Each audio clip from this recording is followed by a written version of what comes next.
CodeMonkey here. In last week's video, we went over JSON animation. And some people were asking, did I really mean to leave that long section of code in there? It was kind of bulky. And I didn't. And I had a function that I was going to show you this week. But a lot of viewers pointed out that there was something already built into Phaser that I wasn't using, and which I just didn't know about. So thank you for everybody that pointed that out. And this video will show you the way I was doing it and the way that is built in to Phaser.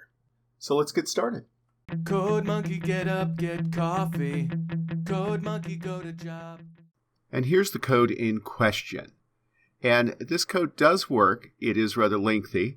And I did not intend to leave this as a big bulk of code here, but I wanted everyone to understand what it took to go into making an animation in Phaser.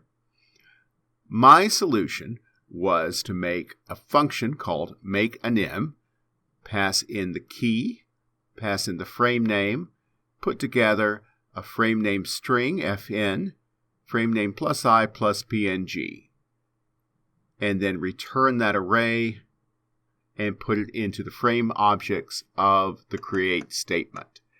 However, as many people pointed out in the comments, there is a much easier way to do this with the anim object that we're already using to create the animation. And I've gone ahead and put it on a snippet on the animation snippets on phasergames.com, partly just to make sure I'll never forget again. It's this anims generate frame names, and you put in the key, in this case Ninja, the key of the texture, a start and an end frame, a zero pad, which is not necessarily the number of zeros, but the number of numbers there. 000 is what it starts with. And then we need the prefix. If I go back to the JSON file here, attack _000 is where it starts. Take off the numbers.